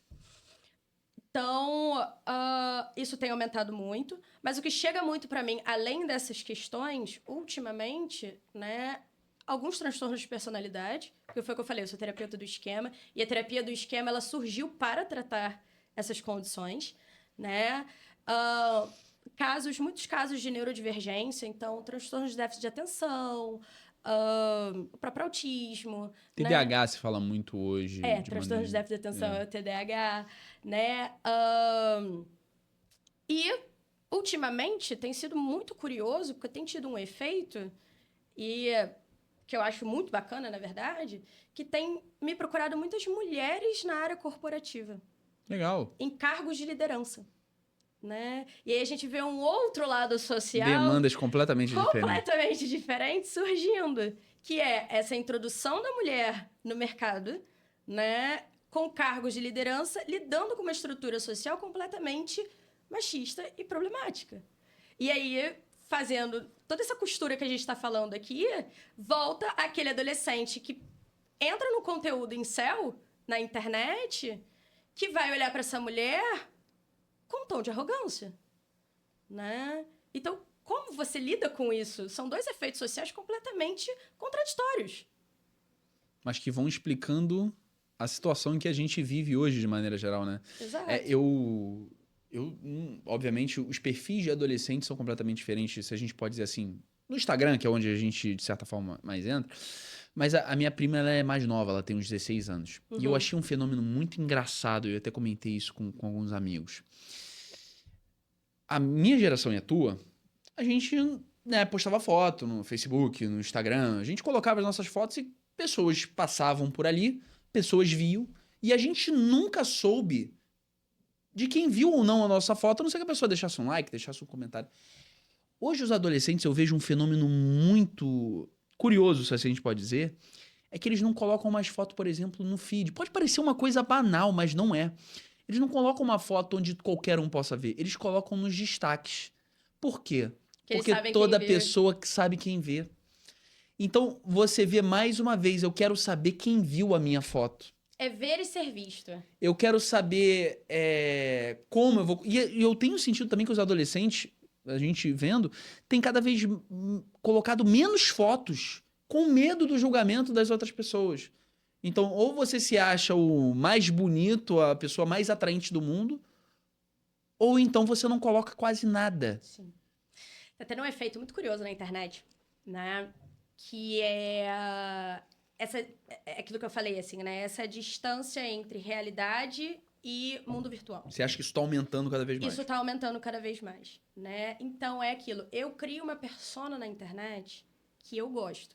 Eu mostro na internet o que eu quero. Quem eu gostaria né? de Quem ser. eu gostaria de ser, exatamente. E eu me apresento da maneira que eu acho que os outros vão gostar. Na vida real, não necessariamente eu sou coerente com essa imagem que eu tô apresentando para os outros. Então, o efeito que tá acontecendo para muitas pessoas é que tá tendo uma dissonância gigantesca entre como eu me vejo na internet e como eu sou na vida real. E como você também vê as outras pessoas e como elas são, né? Exato. E aí, quando você vai pra vida real, as pessoas surtam. Porque, tipo, como assim? Né? Como assim? As coisas não são daquele jeito. Né? Pô, e na vida real a gente é, assim, rejeitado. A gente quebra a cara, a gente sofre de ansiedade. Frustrações. E como é que você lida com tudo isso se você não aprendeu isso na internet, já que na internet é tudo bonito? Né? E aí a gente tá vendo uma geração que tá crescendo e tá cada vez. E que estão virando adultos. E aí é que vem essa pergunta: você acredita que hoje a forma como a gente tem vivido e a chegada da internet tem tornado e vão tornar cada vez adultos mais frustrados? Imagino que sim. Né? Imagino que sim. Até porque é isso, né? A partir do momento em que você idealiza uma realidade, você não consegue lidar com a realidade real. Você passa a achar que a internet é a vida real e, todo o resto é a tua fuga, né? Exatamente. E aí a gente vê, né, assim, aquilo, por exemplo, esses influenciadores, né? Sem querer fazer Claro. julgamento em relação ao influenciador, não é sobre isso. Mas, por exemplo, eles chegam ali, mostram toda uma realidade que eles querem, lógico, né? Só aquilo que eles querem. Só aquilo que eles querem. O adolescente, o adulto, enfim, as pessoas vão olhar aquilo e vão falar: uau, que máximo, eu também quero. Também Mas quero. você não tem noção do que acontece por trás das câmeras. Com certeza. Né? O que se faz ou o que se deixou de fazer, o tempo que se abdica trabalhando dentro daquilo, né? Às vezes o esforço, o gasto que é para fazer aquilo, um cenário, né? Ou às vezes uma maquiagem.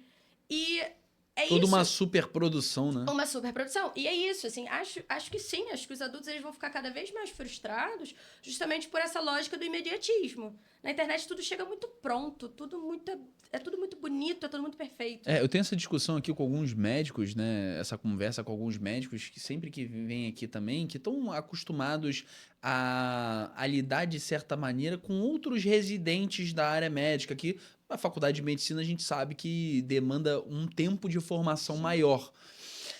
E aí o que a gente tem visto é que cada vez mais pessoas têm glamorizado a vida do médico. E aí a gente está falando dessa área em específica. Mas sendo que é uma trajetória muito complicada, se a gente for colocar em tempo de formação. E as pessoas estão lá, fazendo faculdade, fazendo residência, às vezes fazendo um plantão de 24 horas, mas aí abre o influenciador lá que acabou de jogar no Tigrinho, fez não sei o que e colocou o salário que ele no mês vai conseguir de ralar. Como é que a pessoa ela olha para esse cenário da internet e vê aquela vida maravilhosa enquanto ela tá trabalhando, fazendo tudo que ela pode, nem dormindo direito tá chegando nem perto disso. Pois é. Com esse caminho, para onde a sociedade vai se a gente continuar desse jeito? Olha, eu acho que isso é um tanto difícil de dizer, né? Mas assim, se fosse para dar qualquer tipo de previsão, eu acho que a gente vai entrar meio que num colapso, né? No sentido de ou a gente muda ou a gente muda, sabe? Eu acho que é meio que esse efeito, assim, de que não tem muito o que fazer sobre, a não ser recalcular a rota, né? Mas isso eu acho que ainda vai demorar um tempo, eu não acho que isso vai ser de imediato. E isso vai gerando cada vez mais frustração. E aí, Sim. você, como psicólogo, eu acho interessante a gente falar sobre isso. Hoje no teu consultório, óbvio, que a tua consulta ela é muito individualizada, como você bem disse, que existem aquilo que vai funcionar para um, não vai funcionar para o outro.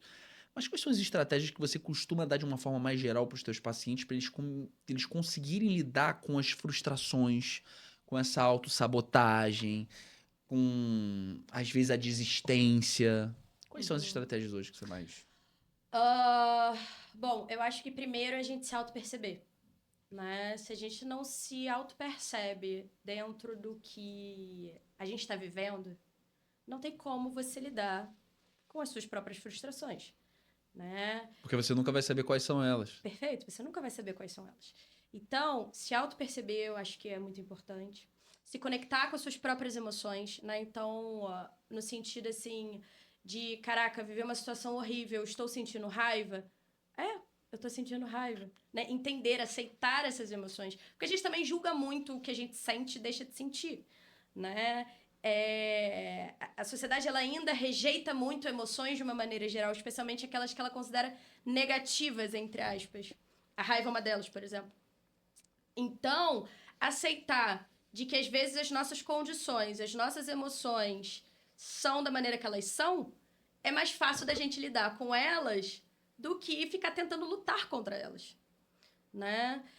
E Não é sobre não ter, é sobre aprender a lidar. exato. Né? E respiração, técnicas de respiração são sempre bons. Pra gente dar uma pausa, né? Tentar se aterrar de novo pra poder entender o que fazer a partir de agora. Teve uma outra médica que passou por aqui, que foi a doutora Luísa Toledo, que ela é pneumologista. Legal. E ela falou que a prescrição que ela deu para uma das pacientes que não estava conseguindo respirar bem foi fazer yoga. É, Olha como é que algumas atividades também estão sendo importantes até para a saúde, não só mental, mas para a pessoa conseguir respirar melhor, ter mais calma, né? Diminuir a questão da ansiedade nela para ela conseguir, né, viver. Você já recomendou yoga para os seus, já. pros seus pacientes também? Já. Então, existe um conceito, né, que vem muito ali, né, da terapia focada na compaixão, mas que é para além dessa terapia, que é o conceito de mindfulness, né, que é literalmente a ideia de você estar presente no momento, né? Seria ali a ideia da atenção plena.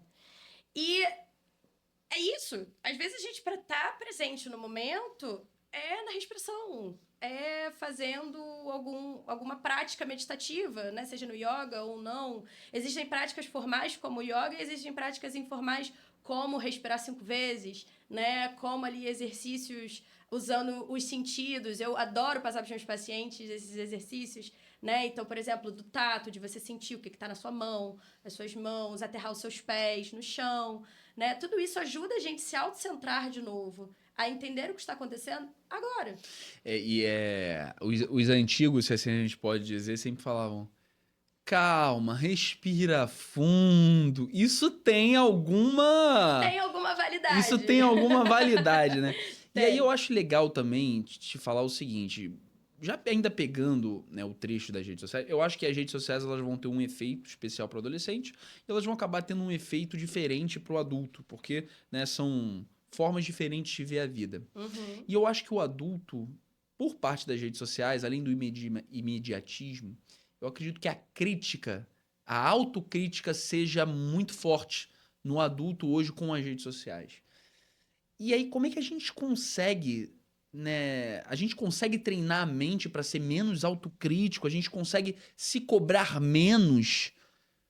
A Uhum. gente consegue fazer isso no dia a dia ou não? Isso é impossível dentro da sociedade que a gente vive hoje. Não, isso é super possível, tá? Contanto que tem muitos estudos que falam sobre, né? A autocrítica ela tem sido cada vez mais trabalhada pelos profissionais da saúde, né? Até porque ela é muito acompanhada pela vergonha, né? Pelo sentimento da vergonha. Que Eu não vou vem. gravar um podcast porque eu sei o que será que as pessoas vão pensar de mim. Exato, exatamente. Né? Então, assim, é possível sim, mas é um trabalho muito difícil.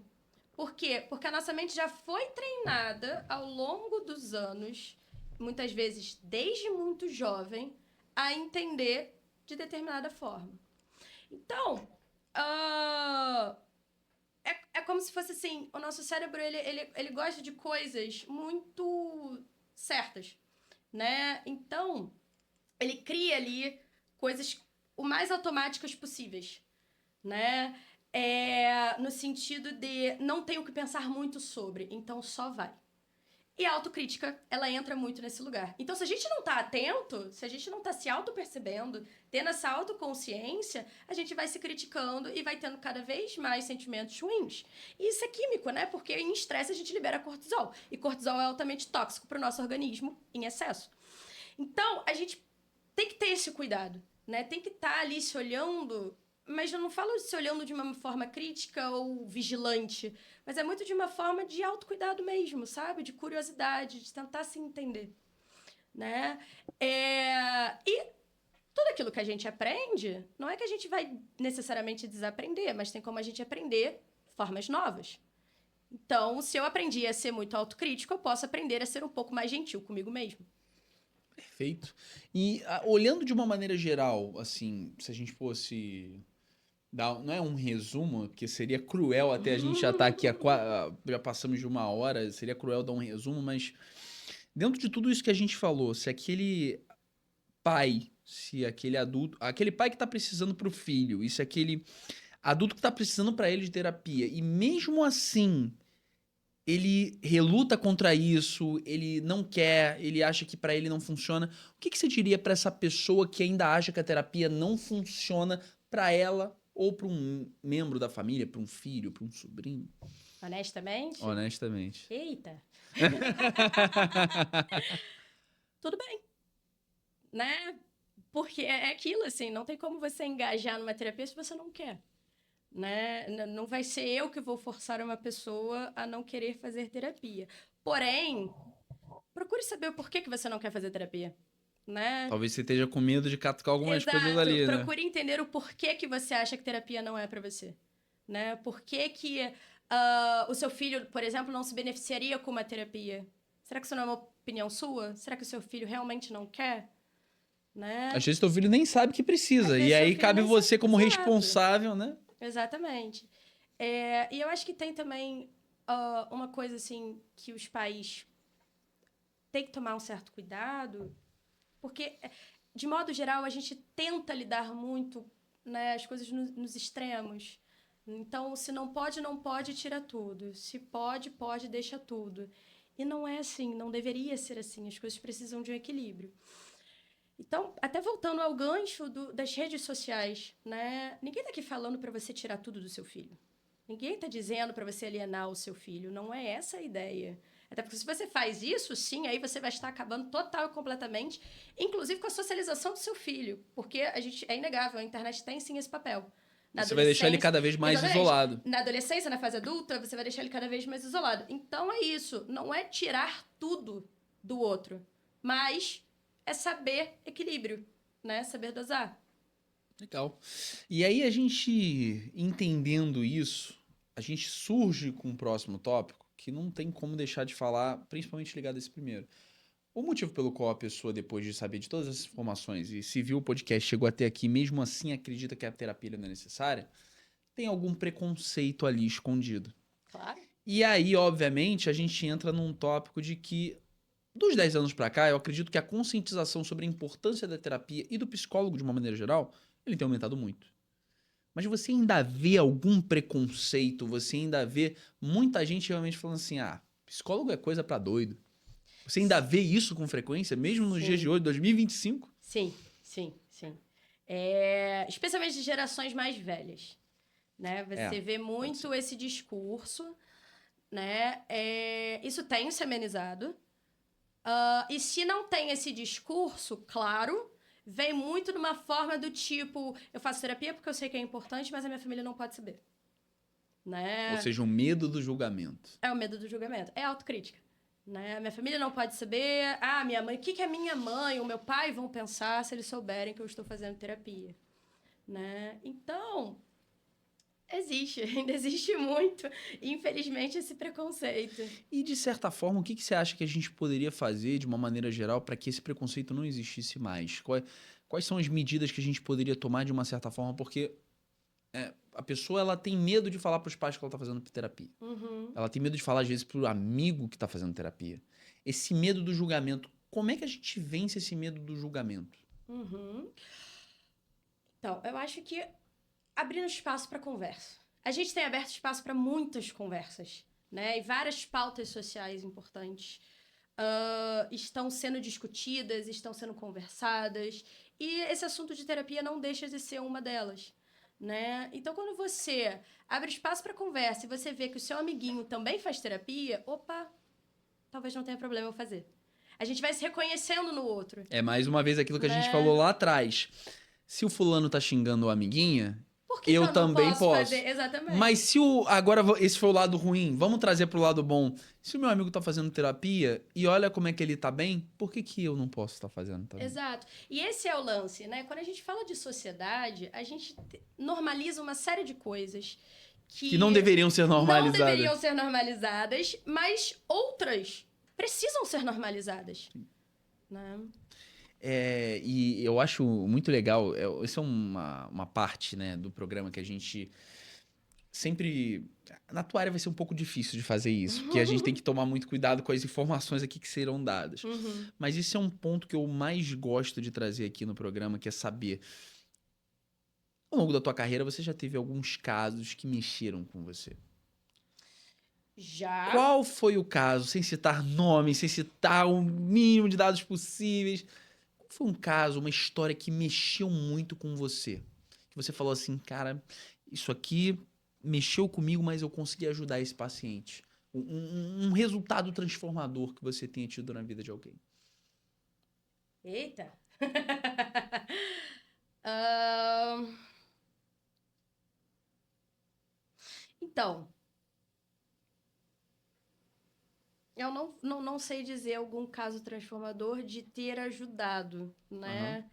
Porque eu acho que na terapia as transformações elas são enormes, mas ao mesmo tempo muito pequenas, né? Eu não acho que elas são E ali gradativas, e né? gradativas, exato. Eu acho que elas não são grandes efeitos. Não é? Terminou essa sessão, pum, outra pessoa, mudou Exato. completamente. Mas assim, dizendo de casos que me marcaram, eu lembro que teve um caso, foi no meio da pandemia. Em que eu tava com uma paciente, enfim, ela tinha uma condição muito delicada, de saúde mental mesmo. E ela sofreu um assédio sexual. E eu era muito jovem, assim, eu era recém-formada, não tinha nem 2 anos direito de formada. E eu lembro que aquilo ali pra mim foi desesperador, assim, eu não sabia o que fazer com aquilo. Eu não sabia o que fazer com aquilo. Você E pegou a eu, emoção daquele caso pra você também. total, eu me misturei muito naquele caso. E eu passei ela pra frente, né? Eu falei, cara, eu não tenho condições de ajudar essa pessoa. Emocionalmente falando, eu não sei o que fazer aqui. Eu tinha supervisora na época, né? Eu tava ali com pessoas que me deram esse respaldo para eu conseguir fazer esse movimento. Indiquei ela para outra pessoa, ela começou a terapia com outra pessoa.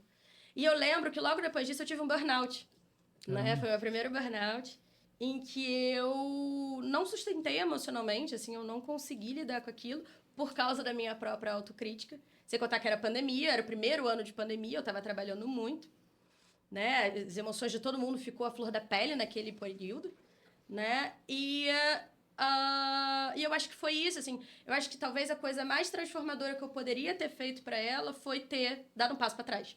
Legal, foi uma resposta diferente, mas que realmente, de Pois é. fato. Mas foi uma resposta que, de fato, realmente você simplesmente naquele momento entender que você não era a melhor pessoa para ajudar ela foi talvez foi com certeza a melhor coisa que você podia fazer por ela, mas também foi uma atitude nobre, porque você simplesmente poderia ter falado assim: poxa, e o medo do que ela vai pensar de mim? E o que o medo de outras Esses pessoas? pensamentos existiram todos. Mas você superou isso. Sim, Porque claro. o pensamento ele sempre existe. Sim. Mas você conseguiu superar isso, então meus parabéns. Obrigada. Meus parabéns, realmente. Não seriam todas as pessoas que teriam essa humildade pra poder fazer isso e às vezes continuariam com ela e talvez ela tivesse ficado pior. Ela e eu, né? Eu Né? acho Nos que- dois, né, no Exatamente. caso. Porque é isso, né? Se a gente não tá bem psicologicamente, lógico, não é todo dia que a gente vai estar super disposto, né? Ou, enfim. Mas se a gente não estiver bem psicologicamente para ajudar alguém, não tem como você ajudar aquela pessoa. E aí, Vim, isso aí, você tocou num assunto muito legal, porque eu fiz faculdade de Direito, eu acabei não exercendo, mas eu fiz faculdade de Direito. E a minha primeira aula no Direito foi Psicologia Aplicada ao Direito. E eu achei uma disciplina fascinante. Legal. E eu nunca esqueço da frase que a professora começou a faculdade com essa... foi a minha primeira aula na faculdade, foi uma das frases que mais me impactaram. Ela falou o seguinte, muitas pessoas fazem psicologia procurando resolver os próprios problemas e não resolvendo o problema dos outros. Eu queria que você comentasse essa frase. Você acha que faz sentido? Até porque foi uma frase que eu usei no meu primeiro período. Jura? Juro. Quando eu entrei na faculdade, a gente teve, né, as primeiras aulas, e o primeiro professor fez essa pergunta, né? O que fez vocês escolherem psicologia? Eu ainda não tinha essa noção na minha psicóloga, eu fui entendendo a importância dela ao longo da minha trajetória, né? Do que, tipo, realmente fazia sentido eu ser uma psicóloga, porque eu tive um modelo de psicólogo legal, que foi aquele espaço pra mim. Mas quando eu entrei na faculdade, eu tinha 17 anos, eu entrei muito cedo, né? E eu lembro de olhar e falar assim, não, eu quero me entender, quero entender meus problemas. Porque se eu vou fazer a faculdade de psicologia, eu vou ter o melhor conceito possível para mim entender. Claro, e já aviso a quem estiver vendo, você não tem. Porque a faculdade, ela é pura teoria, né? Hoje em dia são os 2 últimos anos, na minha época era só o último ano, né? Que você tem estágio A parte prática, prático da psicologia clínica, né? Antes você pode fazer outros estágios. Mas, então você vai entrando na faculdade com essa noção de que, tipo assim, não, eu preciso me entender. E você tem acesso realmente a todos os manuais que a gente tem 2, né? E você vai olhando aquilo e vai falando, não, eu tenho isso, eu tenho aquilo, porque eu tenho, né? Agora todo mundo tem transtorno de ansiedade generalizado, porque todo mundo é ansioso. Só que não é bem isso, né? Então você sai ali se autodiagnosticando de uma tal forma... É isso, Acho que o ser humano, ele sempre busca associações, comparações e conceitos, né? Isso. Se o fulano se comportou dessa maneira, é isso. Se ele se comportou dessa outra maneira, é isso. Nossa, eu lembro, eu sentia dor de cabeça na época da faculdade, porque eu ficava tentando botar todo mundo em diagnóstico. Sabe? Você ficava tentando dar diagnóstico pra cada... Ela cruzou a perna desse jeito aqui. Ó, putz. Caraca, ela tá tremendo. Sim. Ela é ansiosa, né? Exatamente. Cara, então, isso é de fato uma frase que realmente ficou marcada, né? Porque foi o que você falou, se a pessoa não consegue resolver os próprios problemas, como é que ela pode ajudar os outros? E isso é enlouquecedor quando você se forma. Porque, assim... Você não se sente pronto? Exatamente, pelo menos foi pra mim, né? Porque eu me formei, e eu lembro que na minha trajetória, quando eu me formei, eu fiz a minha primeira formação no meu penúltimo período, né? Então, eu terminei a faculdade já na metade da minha primeira formação. E eu fazia, em paralelo, o meu estágio supervisionado. E um grupo de estudos de ansiedade e desempenho da minha professora. E nisso, essa minha professora, ela, enfim, gostou do meu trabalho e me chamou para trabalhar com ela na clínica social dela, né? Que eu fiquei 1 ano.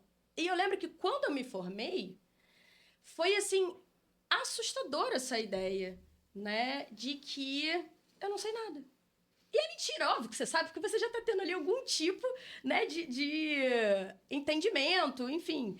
Você já tá... Mal ou bem, você fez Exato, algumas tá matérias. Estágio, exato, você fez algumas matérias, você já fez alguns Você estágios. estudou, obviamente. Exato, você tá ali na prática, né? E eu lembro de ter ficado muito perturbada com isso. E eu ficava me perguntando, eu perguntava pra minha mãe, né? Pô, mãe, por que a minha professora me chamou pra trabalhar com ela? Como assim? Eu não tenho nada de né? bom. Exato, tipo, eu não faço ideia do que eu tô fazendo. E aí minha mãe falou uma coisa muito legal na época, que ela virou pra mim e falou assim, minha filha, a hora de você errar é agora. Quem tiver entrando numa clínica social, né, e quem tiver sendo atendido por um estagiário, sabe aonde está entrando. Ninguém está sendo enganado ali. Né? Então, se você cometer um erro, você tem a quem você recorrer. Seja sua professora, sua supervisora, sua terapeuta, a mim, né? Eu tenho uma boa relação com a minha mãe. Então, tipo assim, a mim, né? E isso me deu ali uma confiança. Te deu uma rede de apoio. Exato. Né? Me deu uma confiança do tipo assim, caraca, posso fazer algo com isso. Não anulou meus medos, porque eu ia tremendo para todas as sessões no início, mas é muito aquilo, sabe? É você se jogar de paraquedas. E é legal até falar isso, porque pode parecer simples para você responder, mas para algumas pessoas, elas provavelmente não vão ter esse entendimento. Todo psicólogo tem um psicólogo pra chamar de seu? Tem e deveria ter. Ou ele se... Ah, não, eu tô com isso, é porque isso, o autodiagnóstico, né? Aham. Só que às vezes você, como psicóloga, não vai conseguir enxergar o que a pessoa física, de certa forma, Luísa, tá pensando, tá achando. E é muito doido isso, né? Porque é aquilo. É muito comum quando você vira psicólogo as pessoas te questionarem do tipo: ah, mas por que, sei lá, você não viu isso com alguém da sua família? Né? Quando acontece alguma coisa. Ou seja, você tem a obrigação de estar atenta a tudo e a todos à e a sua todos volta. o tempo todo, até quem não mora com você. Né? E isso é uma pressão muito cruel, na verdade, porque a gente não tem esse entendimento. Né? Então, quando você envolve emoções, é muito difícil você se descolar para poder ver a situação como um todo. Quando você envolve emoções que transbordam, né? Então, aquilo, na terapia, você vai ter, sim, emoções com seus pacientes, mas, de novo, de uma forma limitada. Você está ali coerente com o contexto, você entende que você não pode... As suas emoções não podem ultrapassar as do paciente, como, né, o seu outro convidado falou. Agora, na sua vida real, você não tem esse entendimento. As suas emoções, elas estão ali, e é para elas estarem ali, porque você é um ser humano, né? Então, santo de casa não faz milagre, né? É muito difícil a gente ter essa noção de nós mesmos quando a gente tá no nosso próprio furacão. E essa mistura é muito doida, se assim a gente pode dizer, porque às vezes você não conseguiria perceber o óbvio de pessoas que estão no teu convívio social. Mas é porque simplesmente você não tá atento a isso. Exato. Você desativou o modo psicóloga e você ativou o modo ser humano, porque antes de ser uma psicóloga, você é um ser humano. Exatamente. E não é para eu ser modo psicóloga o tempo todo. Isso adoece, né? Que é o que gera um burnout, por exemplo. exemplo. Um burnout, por exemplo, exatamente. É o que a gente chama de fadiga da empatia. Quando você tá o tempo todo naquele modo se doando para os outros, né? E ali vivendo a emoção do outro, você vai fatigando. Porque o psicólogo, ele tem essa doação. Ele tem essa doação, exatamente. Realmente, se parar pra pensar, a fadiga da empatia, eu não tinha ouvido esse nome, gostei desse conceito. E como é que, por exemplo, hoje alguma pessoa ela pode fazer para marcar uma consulta contigo? Quais são os procedimentos? Então, eu geralmente, né, eu sou muito de networking. Uhum. Então, quem tem acesso a mim acaba vindo de outros profissionais que se relacionaram comigo. Tá. Né? É muito mais orgânico. É muito mais orgânico. Aí a pessoa, por exemplo, se te achou pelo Instagram lá, ela entra num link, Também. vai ter o número de telefone, marca uma consulta Sim. contigo e aí começa todo o acompanhamento, vocês vão ver ali da melhor forma. Agora a gente entrando num lado mais profissional do programa, esse é um setor que, como a gente falou, você está sendo a bússola profissional de outros profissionais. E principalmente, você vai conseguir passar conselhos, passar um pouco da tua experiência, da tua vivência. A gente já falou sobre quem é a tua bússola profissional ali, algumas bússolas, como você colocou.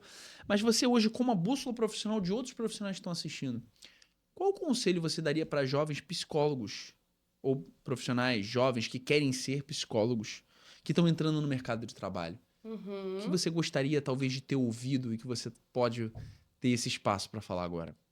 Interessante. Então,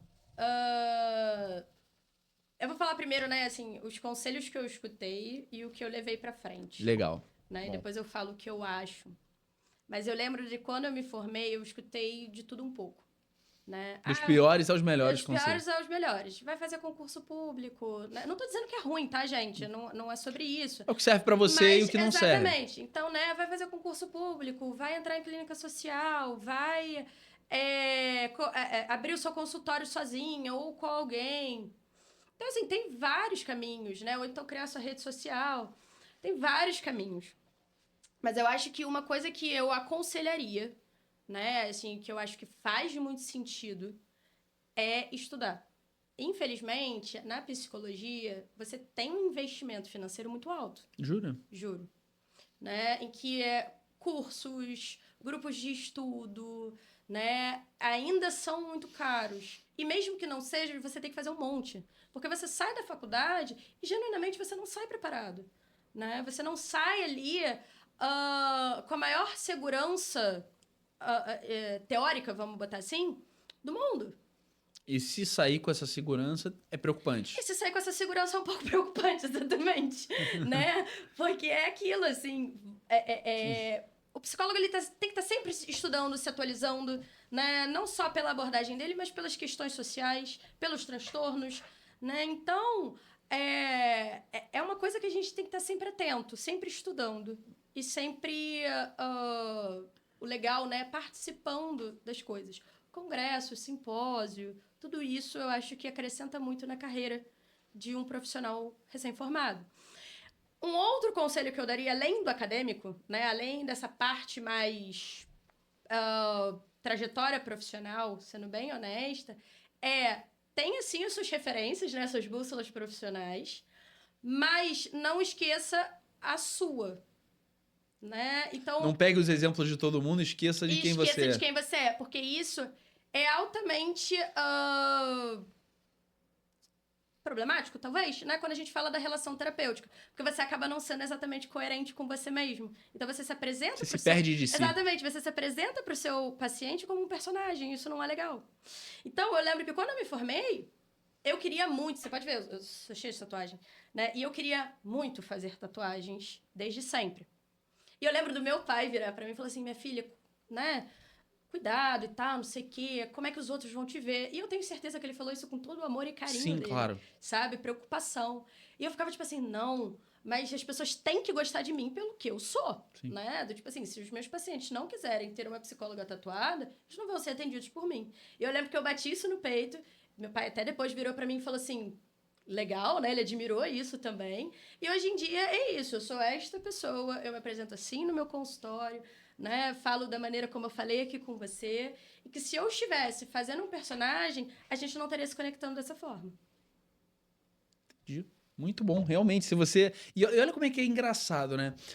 Se você tivesse seguido o conselho do teu pai, você realmente poderia ter uma abordagem diferente. Só que aquela não seria você. Exato. E aí depois ele te admira por não seguir aquilo que ele Que ele colocou pra mesmo você, colocou, porque sim. você é diferente dele, né? Sim. E isso é o mais legal. Agora a gente indo já pra reta final desse programa, a gente sobrou uns minutinhos aqui. Tem uma pergunta que eu faço pra todos os profissionais que vêm aqui nesse programa, e que ela é uma pergunta um pouco temida. E eu espero que você responda. Mas se você não quiser responder, fica à vontade para não responder. E eu quero explicar o motivo dessa pergunta. Eu tô criando uma tensão, né, em Pois cima, nossa, né? tô Toda uma nervosa. preparação. A gente sempre pergunta qual é o momento mais difícil da vida desse profissional. E por que isso?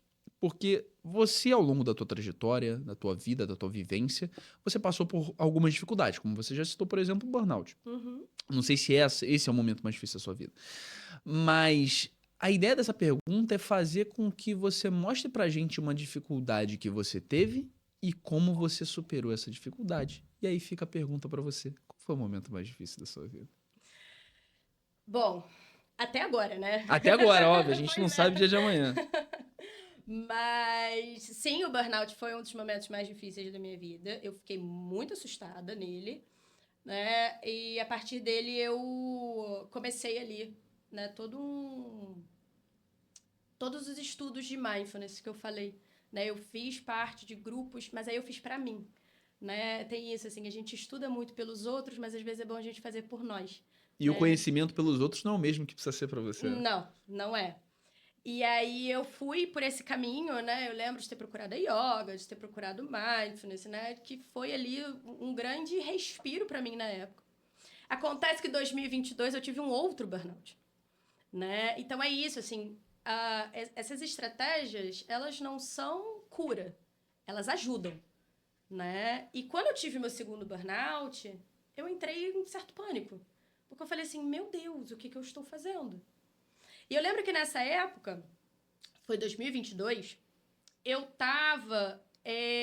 a gente estava saindo da pandemia, né? E eu tava freando aquele ritmo totalmente frenético que foi a pandemia, em que ninguém sabia o que estava acontecendo. Ninguém sabia o que ia acontecer amanhã. E o que ia acontecer amanhã, exatamente. E, de uma maneira até engraçada, né? Sair de casa e ir pro mundo real, aquilo me assustou muito.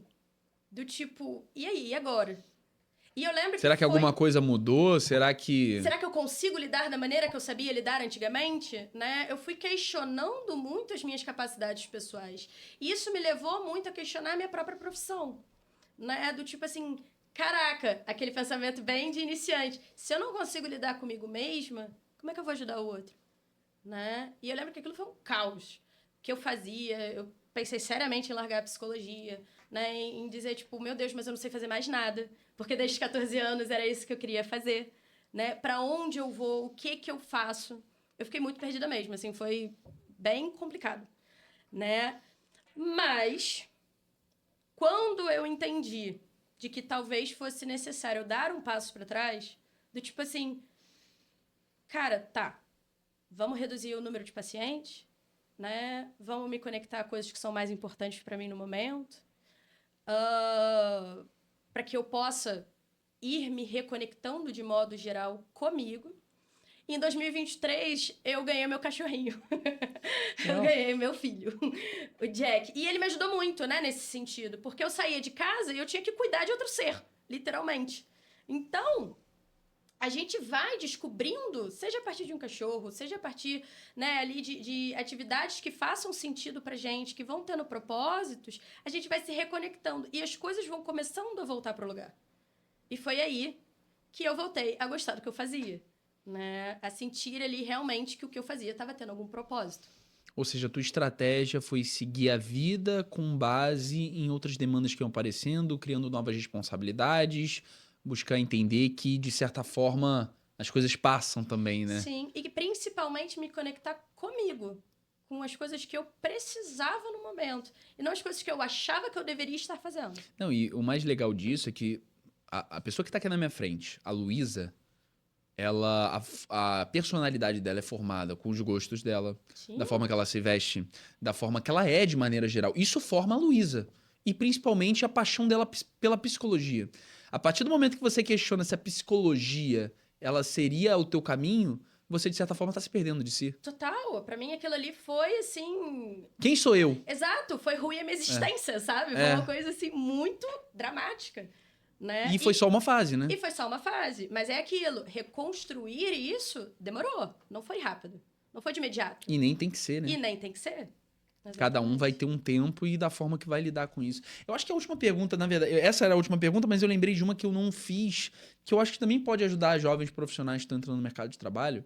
É como é que é o início da carreira do psicólogo? É difícil de captar paciente? É difícil fazer com que as pessoas confiem em você? Como é que você poderia ajudar um psicólogo que está começando hoje? Qual conselho você daria? Pega de uma forma mais... Pega um cartãozinho e vai distribuindo até alguém aceitar. Qual conselho você conseguiria dar nesse É uma sentido? hipótese, né? Assim, é uma possibilidade. Você distribui seu cartão, né? Às vezes em consultório médicos ou coisas do gênero. Mas é isso. Eu acho que grupos é onde você mais tem essa oportunidade. Ser psicólogo é uma profissão muito solitária, né? Então, é nós com nós mesmos e o nosso paciente. E se você não faz bons vínculos profissionais, e aí eu não estou falando necessariamente, sabe, de grandes professores, não é isso. Colegas, pessoas com quem você possa trocar os casos, e não só os casos, mas às vezes medos, né? Você criar essa rede de network, inclusive de apoio, eu acho que ajuda muito a você se lançar no mercado. Então, grupos de estudo, né, clínicas sociais, às vezes trabalhar no serviço público pode ser legal, você vai lidar com casos totalmente diferentes, né? Vai ser muito aprendizado. E é uma coisa que eu falo desde o início, esteja no meio que as coisas vão acontecendo. Muitas das coisas que aconteceram na minha profissão foi porque eu fui fazendo esses vínculos. Então, na minha segunda formação, né, na terapia do esquema, foi quando eu conheci uma professora que me levou para o meu primeiro congresso, né? E aí, agora, hoje em dia, ela é minha supervisora de novo. Então, assim, a gente vai reciclando esses contatos e essas pessoas e você vai tendo cada vez mais espaço para crescer. E eu acho que o principal é focar muito mais no aprendizado do que no dinheiro também, né? Total, o dinheiro ele é consequência. E ele vem. tá? Assim, ele não é... É que eu acho que tem muito essa lógica, né? Do psicólogo iniciante. Meu Deus, eu vou entrar em psicologia, eu vou ser pobre, não vou ganhar dinheiro nenhum, né? E, assim, não é verdade. Você consegue ter uma qualidade de vida fazendo um bom trabalho. E cada vez Mas... mais esse bom trabalho vai se espalhar, o boca a boca vai se espalhar. Exato. E você vai tendo cada vez mais pacientes, etc, Exato. etc e tal. É isso, Luísa. Eu até tinha mais algumas perguntas para te fazer, mas elas já talvez sejam um pouco repetitivas também. Aham. Mas são muitas curiosidades. A gente podia ficar aqui no mínimo 3 horas falando sobre a tua área. Ah, eu falo muito. Mas nesse Não teria momento, problema nenhum. eu só... E tá vendo? Você não ficou nervosa. E nesse momento só tenho a te agradecer pela tua participação. Obrigada, Espero que você Manuel. tenha gostado desse papo, que Foi tenha muito sido legal.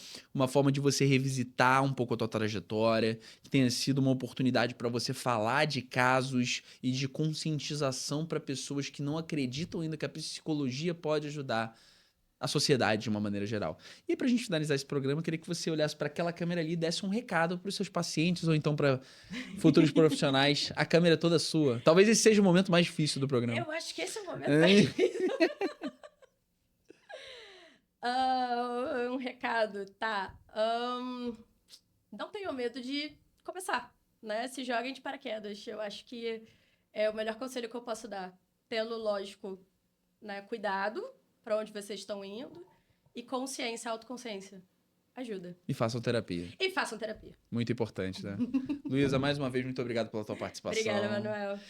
Antes da gente finalizar esse programa, aqueles 2 recados que eu dei lá no início, mas eu vou repetir, como sempre. Você que quer indicar o próximo convidado do podcast Bússola Profissional, eu vou pedir para você entrar em contato pelo Instagram Podcast Bússola P. Lá você vai conseguir sugerir pra gente novos convidados e principalmente focando em profissionais em todo o Brasil. A gente não grava hoje só no Rio de Janeiro, a gente também grava em Florianópolis, a gente grava no Espírito Santo e a gente grava em Brasília e estamos indo para São Paulo em breve também. Então até o final do ano, 5 estados. Até o ano que vem, 10 estados. A gente quer conversar com profissionais de todas as áreas e a gente também quer conversar com profissionais de todo o Brasil. Então, se você tem algum profissional que você admira, que é qualificado para estar aqui, manda uma mensagem pra gente, manda DM pra gente, comenta aqui embaixo, para que a gente consiga ver se é possível trazer esse profissional. E se tudo der certo, você pode estar indicando o próximo convidado do podcast Bússola Profissional. E o segundo recado é você que é profissional da área da saúde, você que é empresário, que é advogado, que quer entrar no mercado digital ou já está e não conseguiu o resultado que espera. Vou pedir para você entrar em contato comigo pelo Instagram Manuel Pacheco N. Lá você vai conseguir da melhor forma conversar comigo e a gente vai poder conversar qual vai ser a melhor forma para você começar no marketing digital e começar a produzir conteúdo da forma certa. Mas é isso, eu fico por aqui com mais um episódio do podcast Bússola Profissional, dessa vez com a Luísa Penha. Ela não gosta que chamem ela de doutor. Eu fico por aqui e um grande abraço.